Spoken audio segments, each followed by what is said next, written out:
রাজশাহী বিশ্ববিদ্যালয়ের deputy registrar Mahmuda Khatun Siddika অবসরে যাওয়ার পর জীবনের সবটুকু সঞ্চয় দিয়ে নিজের বাড়িতে গড়ে তুলেছেন বিশাল এক লাইব্রেরি, যেখানে আছে দেশি বিদেশি দুর্লভ সব বই, আছে বিশ্বের নামকরা সব ম্যাগাজিন। আর এসব বই সংগ্রহের কাজে তাকে সহায়তা করেন তারই প্রবাসী দুই সন্তান।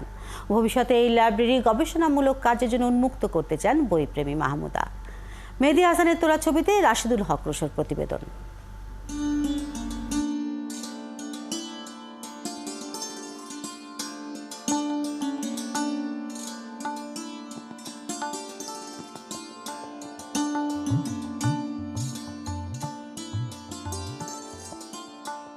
শিক্ষা জীবনে পড়া রবীন্দ্রনাথের লাইব্রেরি প্রবন্ধটি মনের কোথায় যেন স্থান করে নিয়েছিল মাহমুদা খাতুন সিদ্দিকার।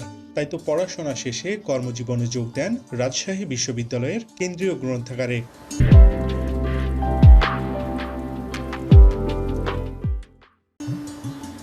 দীর্ঘ 4 দশকে আরও গাঢ় হয়েছে বইয়ের সাথে মিতালি, আর তাই অবসরের টাকা দিয়ে নিজ বাড়িতেই গড়ে তুলেছেন আধুনিক মানের একটি লাইব্রেরি। ইউনিভার্সিটির লাইব্রেরি বিরাট লাইব্রেরি, সেখানে 41 বছর কাজ করলাম। দিনে দিনে লাইব্রেরির প্রতি আরও ভালো ধারণা জন্মল।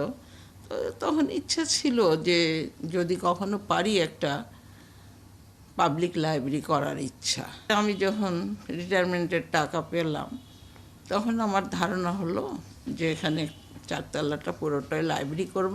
মাহমুদা খাতুনের এই লাইব্রেরিতে আছে দেশ বিদেশের অনেক দুর্লভ বই, যা সংগ্রহে তাকে সাহায্য করে থাকেন তার দুই প্রবাসী পরিব্রাজক সন্তান। আমরা দুই ভাই সারা পৃথিবীর বিভিন্ন জায়গাতে গেছি, বিভিন্ন জায়গার আমরা বই সংগ্রহ করেছি এবং সেই বইগুলো নিয়ে এসে যখন আজকে লাইব্রেরি দিতে পেরেছি, তো সব দিক দিয়ে মানে আমরা সারা পৃথিবী থেকে বই নিয়ে এসেছি আর আমার মা লাইব্রেরিটা করেছে।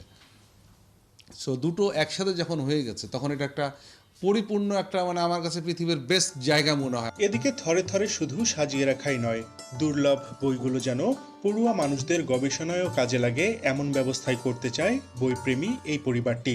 আমাদের ওইরকম একটা লাইব্রেরি করা দরকার যেখানে অন্য মানুষের অ্যাক্সেস থাকবে। শুধু বই সারা পৃথিবীর সেরা বইগুলো আমার আছে, তাতে পৃথিবীর কিচ্ছু যায় আসে না। বরং যে সময়টা আমি বছরের অর্ধেক সময় থাকছি না, কিন্তু মানুষ এসে এই বইগুলো দেখে এই জ্ঞানটা পাচ্ছে, এই আনন্দটা পাচ্ছে, এখানেই কিন্তু সার্থকতা। বইয়ের প্রতি ভালোবাসা থেকে মাহমুদা খাতুন জীবনের শেষ নিঃশ্বাসটুকু নিতে চান এই লাইব্রেরিতেই।